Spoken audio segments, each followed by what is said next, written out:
la noche de mi cumpleaños, mi mamá publicó una selfie grupal. Todos en la cena. Pie de foto, nada importa más que estar juntos. Horas antes, me había enviado un mensaje de texto, estamos demasiado ocupados para celebrar. Me quedé en silencio. Luego, recibí una solicitud de transferencia, 23.500 pesos por un restaurante. Sin pensarlo dos veces, envié un regalo impactante. Cumplí 30 este año. ¿30?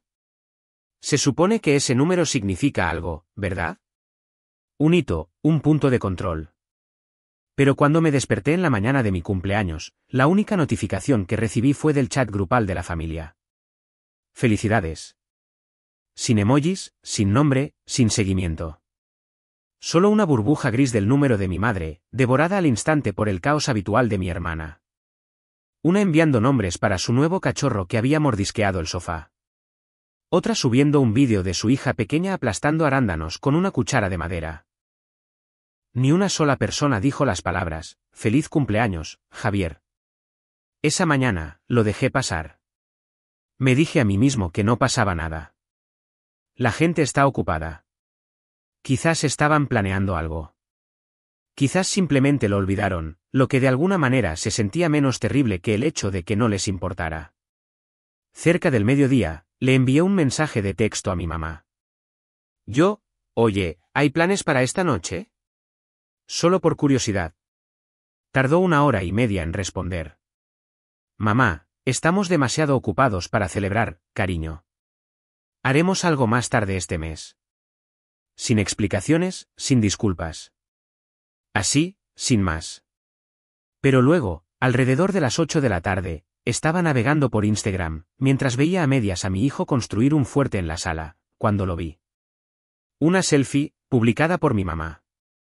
Estaban en un restaurante que conocía, caro, ruidoso, en Polanco. Y allí estaban, mis padres, mis 3 hermanas, sus parejas, incluso la niña pequeña y el maldito cachorro sentados en el regazo de alguien con un babero de servilleta. Todos sonriendo. El pie de foto me golpeó como una bofetada, nada importa más que estar juntos. Lo miré fijamente. Seguí mirando. Había copas de champán en la mesa. Globos. Una pequeña tarjeta apoyada en el centro de mesa que decía, «Felicidades por tu nuevo bebé». Excepto que no era un bebé. Era el perro. Mi hermana menor acababa de comprar un Golden Retriever. Habían organizado una fiesta para el perro en mi cumpleaños, y no me invitaron. No respondí. No comenté. No llamé. Simplemente me quedé sentado, escuchando el débil sonido de los dibujos animados de fondo mientras mi teléfono vibraba de nuevo. Una solicitud de transferencia de mi mamá. 23.500 pesos. Concepto, cena para todos. ¿Te quiero? No dijo una palabra sobre la cena en el chat. Ni siquiera intentó explicar. Simplemente envió la cuenta como si yo fuera su cuenta bancaria. Como si se supusiera que debía pagar por una cena a la que ni siquiera fui invitado. En mi cumpleaños. Me quedé mirando esa solicitud, con el pulgar suspendido. Podría haberla ignorado, haberla rechazado en silencio. Pero algo se rompió dentro de mí en ese momento. Años de tragarme las cosas. Años de ser el responsable. El que paga. El que ayuda con el alquiler. El que presta su coche o paga la cuenta de Airbnb para viajes familiares que ni siquiera disfruto. Esta vez, no lo dejé pasar. Envié un mensaje en lugar de dinero. Espero que la cena haya estado buena. No voy a enviar los 23.500 pesos. Además, a partir de este mes, dejo de pagar el alquiler de Renata. La he mantenido durante 2 años. Se acaba ahora. No esperé su reacción. Silencié el chat grupal, dejé mi teléfono, y por primera vez en años, sentí que podía respirar. No duró mucho. Al día siguiente, el infierno llegó a mi puerta. La mañana siguiente comenzó con normalidad. Los niños estaban en la mesa comiendo cereal. Los dibujos animados estaban a bajo volumen de fondo, y yo estaba a la mitad de mi primer café cuando sonó el timbre. No solo una vez. Una y otra vez, como si alguien estuviera apoyado en él. Supe de inmediato quién tenía que ser. Solo una persona llama así. Abrí la puerta, y allí estaban, mi mamá y mi papá, de pie como si vinieran a pedir azúcar. Mi mamá llevaba gafas de sol, aunque estaba nublado. Mi papá parecía que preferiría estar en cualquier otro lugar. Ella no esperó a que yo dijera una palabra, simplemente pasó a mi lado y entró en la casa. Mi papá la siguió, en silencio, con las manos en los bolsillos de la chaqueta. No pregunté qué hacían aquí. Ya lo sabía. No era por el cumpleaños. No por la cena ni por el perro ni siquiera por la transferencia. Era por lo que no hice. No envié el dinero. Y peor aún, dije que no al alquiler de Renata. Ese era el contrato no escrito. Yo pago, ellos sonríen. Yo paro, ellos toman represalias. Fue directamente a la cocina como si fuera suya. Sin charla trivial. Sin contacto visual. Abrió el armario de los platos, sacó uno y lo dejó caer. Hecho añicos. No se inmutó. Al principio, pensé que lo había malinterpretado. Quizás se le resbaló. Quizás fue un accidente. Pero luego sacó otro y lo dejó caer. Luego otro. Mi hijo de 6 años se asomó por la esquina y se quedó helado. Les dije a los niños que subieran. Mi hija preguntó qué estaba pasando. No respondí. Solo les dije que se fueran. Ahora. Me di la vuelta justo a tiempo para verla moverse hacia las tazas. Escogió la que decía, el mejor papá del mundo. Mi hijo me la regaló el año pasado, la hizo con su foto de la escuela pegada dentro. La sostuvo por un segundo, como si lo estuviera pensando. Luego la dejó caer. Esa no se hizo añicos. Se partió por la mitad y rodó debajo de la estufa. Le pregunté qué estaba haciendo. No respondió. No gritó. Simplemente siguió agarrando todo lo que podía alcanzar: platos, cuencos, una fuente de pirex, dejándolos caer uno tras otro como si estuviera realizando algún ritual retorcido. Mi papá se quedó allí todo el tiempo, con los brazos cruzados, sin ayudar, sin detenerla. Le dije que parara. Le dije a mi papá que la sacara. Se encogió de hombros, como si no fuera parte de esto. Como si no hubiera consentido cada vez que se apoyaron en mí financieramente durante años. Como si no hubieran pasado mis 20 convirtiéndome en la billetera de respaldo de la familia.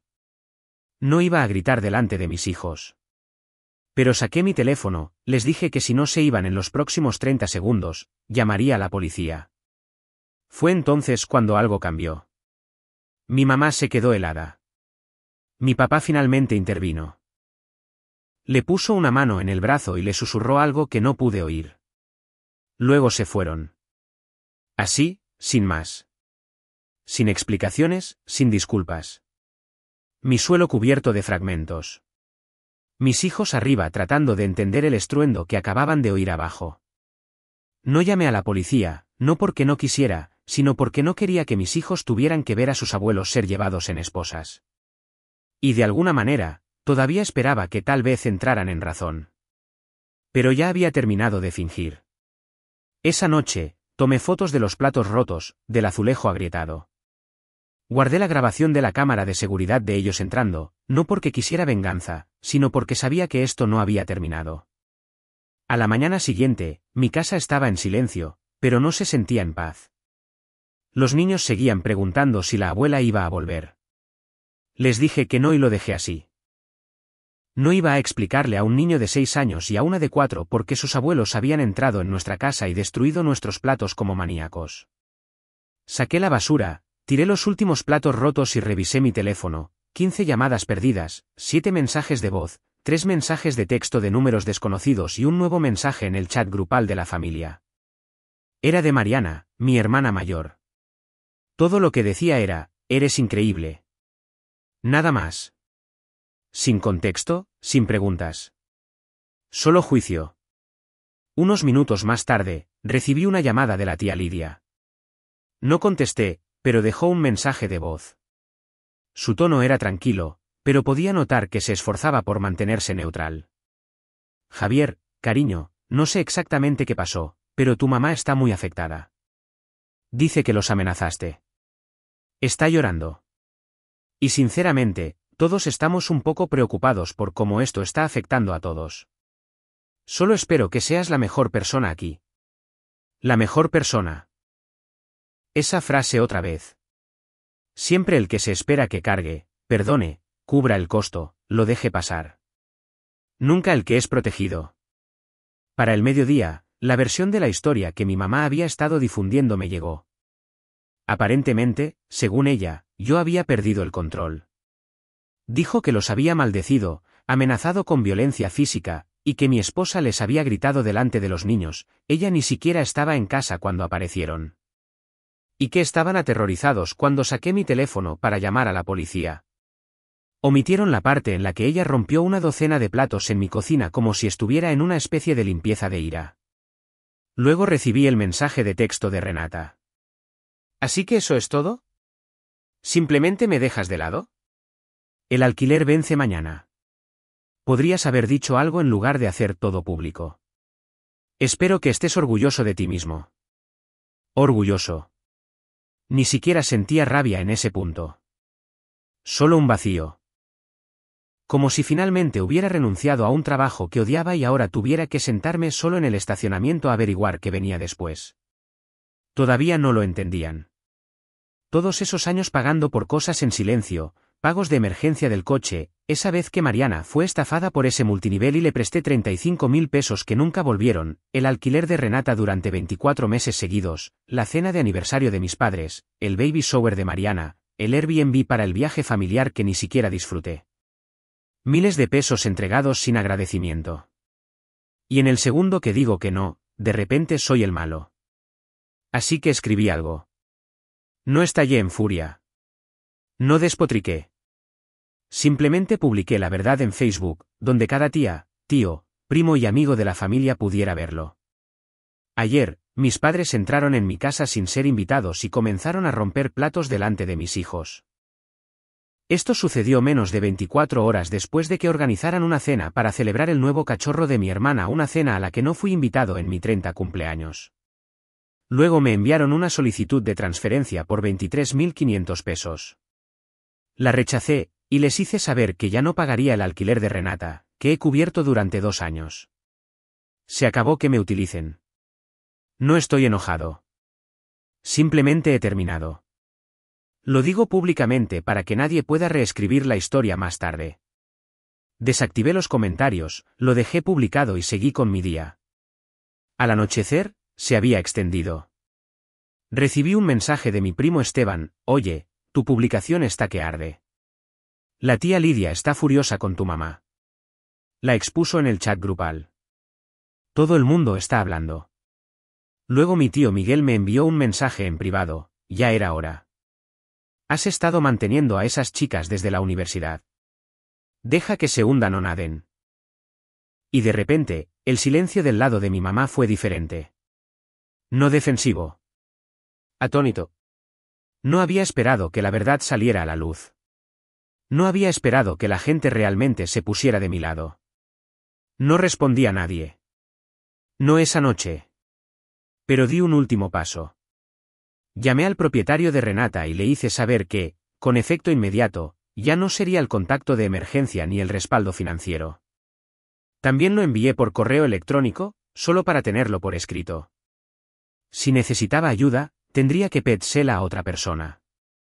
Al día siguiente, las represalias empeoraron. Pensé que lo peor ya había pasado. Pensé que romper platos delante de mis hijos era lo más bajo que podían llegar.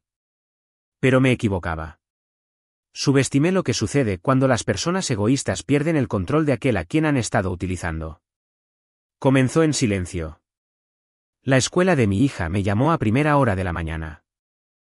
La recepcionista dijo que alguien que afirmaba ser la madre de mi esposa había llamado pidiendo acceso a los registros escolares de mi hija porque estaba preocupada por el ambiente hogareño de la niña. La madre de mi esposa lleva muerta 3 años. Ese mismo día, Renata publicó un largo y lacrimógeno estado en Facebook sobre cómo estaba siendo abandonada por el único hombre que siempre estuvo ahí para ella, cómo estaba perdiendo su hogar gracias a la crueldad disfrazada de límites. Me etiquetó. Etiquetó a nuestra mamá. Incluso etiquetó a su exnovio, al que pagué para que se mudara en silencio después de que la engañara. El que más tarde intentó chantajearla con fotos antiguas.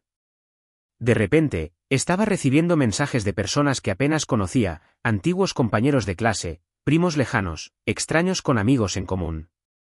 Gente preguntando qué había pasado, diciendo que Renata parecía tan herida, tan traicionada. No mencionaron los 2 años que cubrí su alquiler. No mencionaron que pagué su recibo de la luz hace solo 2 meses porque se olvidó de que vencía mientras estaba en Cancún con sus amigas. Luego las cosas se pusieron más feas. Ese fin de semana, alguien presentó una queja por ruido contra mi casa. 2 veces. Vivo en una colonia tranquila. No hacemos fiestas. Mi esposa estaba en el trabajo, y yo les estaba leyendo cuentos a mis hijos para dormir cuando llegó la segunda llamada. El policía en la puerta parecía casi avergonzado de estar allí. Dijo que alguien había reportado gritos y rotura de cristales. No hubo nada de eso, ni siquiera un plato en el fregadero. El domingo por la mañana, mi coche estaba rayado. Rasguños profundos, de adelante hacia atrás, en el lado del conductor. Unas horas más tarde, la llanta de mi esposa estaba ponchada. Parecía rajada. No acusé a nadie, pero no era necesario. Solo hay un número limitado de personas que llegarían tan lejos, y todas comparten mi apellido. Aún así, me mantuve en silencio públicamente hasta que llegó el mensaje. Fue un correo electrónico grupal enviado a nuestra familia extendida. Obra de mi madre. El asunto era, una petición de ayuda. Escribió que yo no estaba bien mentalmente, que había alienado a toda la familia, que mi esposa me estaba controlando y que estaban preocupados por los niños. Incluyó capturas de pantalla de mensajes de texto antiguos completamente fuera de contexto. Uno donde yo había dicho, me estoy ahogando en responsabilidades. Otro donde le había pedido si podía darme espacio después de una semana particularmente agotadora. Terminó el correo electrónico pidiendo a todos que se pongan en contacto con Javier antes de que sea demasiado tarde. Ahí fue cuando perdí la calma. No por las mentiras, sino porque metió a mis hijos en esto. Hizo que pareciera que mis hijos estaban en peligro. Como si yo fuera inestable. Eso cruzó una línea que ni siquiera sabía que ella tenía el descaro de traspasar. No respondí al correo electrónico. Llamé a mi abogado. Ya había estado tomando notas, la grabación de vídeo de los platos, las quejas por ruido, los mensajes de texto, el mensaje de voz de la tía Lidia, las capturas de pantalla de la publicación de Renata. Ahora, tenía un ángulo de difamación y posiblemente acoso. Pero antes de que se pudiera presentar nada, sucedió algo inesperado. Mi prima Sofía, que se había mantenido en silencio durante todo esto, me envió un mensaje, corto y al grano, revisa el chat grupal.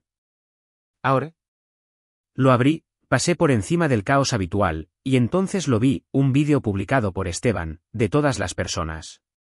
Era una grabación de pantalla de una conversación privada en Snapchat entre Renata y Mariana. Se estaban riendo. Renata decía, a ver cuánto tarda Javier en quebrarse.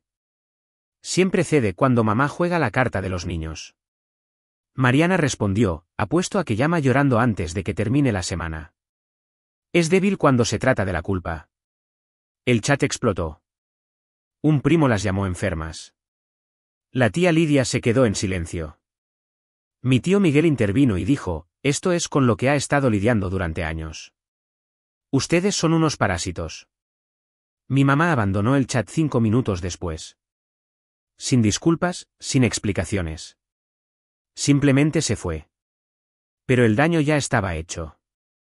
Su pequeño plan, la campaña de culpa, la falsa preocupación acababan de quedar expuestos públicamente.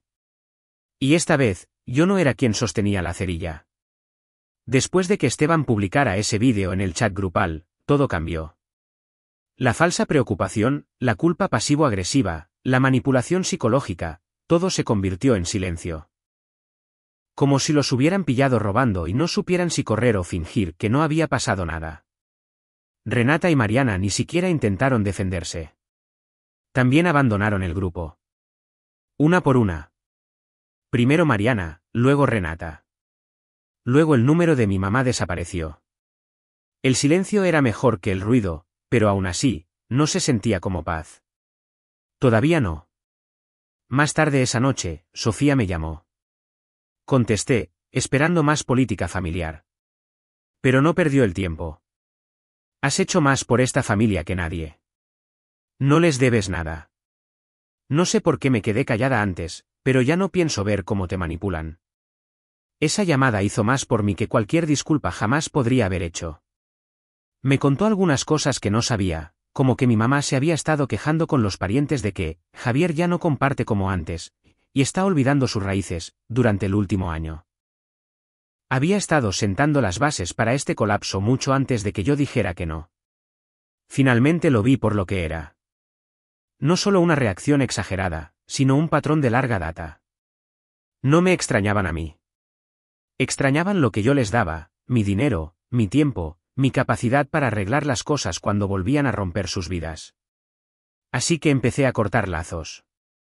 Primero, cerré la cuenta compartida de Easy Familiar que todos habían estado usando con mi nombre. Luego, Netflix, Amazon Prime. Cambié todas las contraseñas y eliminé todos los correos electrónicos que no reconocía. Luego, fui más allá. Llamé al notario de la familia, el que había ayudado a mis padres con asuntos de herencia a lo largo de los años. Le dije que quitara mi nombre de todo lo que los conectara, financiera, médica, legalmente. Si algo les pasaba, era el turno de sus hijas de dar un paso al frente. No discutió, solo dijo que entendía, lo que me hizo preguntarme qué habría oído. A continuación, actualicé mi testamento, establecí un fideicomiso para mis hijos y nombré al hermano de mi esposa como tutor de emergencia en caso de que algo nos sucediera. No dejé nada a mis padres ni a mis hermanas, no por rencor, sino por claridad. Ya no los consideraba parte de mi vida. Pero aún no había terminado. Volví a la publicación de Facebook, la que contaba la verdad, y añadí una frase: si alguna vez te has beneficiado de mi silencio, esa era ha terminado. Esta vez dejé los comentarios abiertos, y llovieron. Viejos amigos, familia extendida, personas que habían oído fragmentos a lo largo de los años pero nunca conocieron la historia completa. Todos me apoyaron. Algunos incluso me contaron cosas que nunca supe. Como mi mamá había hablado mal de mi esposa en un baby shower familiar. Como Mariana una vez se jactó de que yo pagaría cualquier cosa si ella simplemente actuaba lo suficientemente desamparada. Todo estaba saliendo a la luz. Pasó una semana, luego otra, y por primera vez en mi vida adulta, no estaba atendiendo solicitudes de dinero de emergencia de último minuto. No había mensajes de, ¿puedes cubrir solo esta cosita? Ni culpa. Ni manipulación. Solo silencio. Pero no se quedó así. 3 semanas después, llamaron a la puerta. No era un extraño, no era la policía. Era mi papá. Y no vino solo. Abrí la puerta y vi a mi papá de pie allí con Mariana y Renata detrás de él. Sin mamá. Esa fue la primera sorpresa. No dijo nada de inmediato. Simplemente se quedó allí como si esperara que yo adivinara por qué habían venido. Renata llevaba gafas de sol, con los brazos cruzados como si se estuviera protegiendo del clima, de la verdad, o de ambas cosas. Mariana parecía haber estado llorando, pero no me lo creí. Podía llorar a voluntad desde que éramos niños. No los invité a entrar. Mi papá finalmente habló. Necesitamos hablar. Salí, cerré la puerta detrás de mí. Los niños estaban jugando dentro. No iba a dejar que ese circo volviera a su espacio. Renata empezó primero. Sin disculpas, solo una declaración: vamos a perder el departamento. No, voy a perder, sino, vamos a perder, como si yo todavía fuera parte del equipo. Mariana intervino a continuación. Sabemos que la fastidiamos, ¿vale? Pero seguimos siendo familia. No puedes dejarnos colgados. No dije nada. Solo esperé. Había más. Siempre lo había. Mi papá suspiró como si llevara el peso del mundo. No lo llevaba. Ese había sido yo durante años. Tu madre no le habla a nadie. Se está desmoronando. Tu publicación la avergonzó. Tu tía dejó de invitarla a todo. Está destrozando a la familia. Esa última parte me hizo reír en voz baja. Destrozando a la familia. ¿Qué familia? ¿La que nadie recordó mi cumpleaños? ¿La que mis hijos vieron a su abuela romper platos y su tía abuela me dijo que fuera la mejor persona mientras ellas me clavaban cuchillos por la espalda? Renata finalmente lo dijo. ¿Puedes ayudarnos con el depósito y el primer mes de alquiler? Solo para estabilizarnos, por favor. La miré, luego a Mariana, luego a mi papá. Les dije la verdad. Están aquí porque su plan no funcionó. Intentaron la culpa. Intentaron la presión pública. Incluso intentaron asustar a mis hijos. Cruzaron todas las líneas. Y ahora que la gente los ve por lo que son, no tienen a dónde más ir. Así que vuelven aquí como siempre, pensando que tal vez cederé. Dejé que el silencio se alargara. Renata bajó la mirada. Mariana miró a mi papá. Él no me miró. He terminado, dije. Mariana empezó a hablar, pero la interrumpí. Y antes de que preguntes, no voy a borrar la publicación. No lo voy a dejar pasar. Y no voy a ayudar con una maldita cosa. Pueden resolverlo como lo hacen los adultos o no. Pero ya no soy su red de seguridad. Me di la vuelta y volví a entrar. No me siguieron. Esa fue la última vez que los vi en persona. Unos días después, recibí un mensaje de Sofía. Había visitado a mi mamá. Dijo que finalmente estaba empezando a darse cuenta de lo mucho que lo había arruinado todo. Aparentemente, Lidia y un par de parientes más la habían confrontado. Le dijeron la verdad. Yo no abandoné a la familia. Ellos me habían abandonado a mí en el segundo que dejé de pagar. Todavía no ha llamado. No espero que lo haga. Quizás algún día, pero la puerta ya no está abierta de par en par. Está entreabierta. Quizás para mis hijos si preguntan. Pero yo, he construido una nueva base. Sin ellos. La vida después de cortar con ellos es más tranquila, más ligera. No hay mensajes dramáticos, ni solicitudes sorpresa de transferencia, ni platos rompiéndose en mi suelo. Solo cenas con mis hijos, cumpleaños de verdad, paz honesta. Y prefiero eso a ser el responsable, cualquier día. Gracias por ver este vídeo. No olvides darle me gusta y suscribirte al canal de Secretos Revelados para no perderte las últimas historias emocionantes.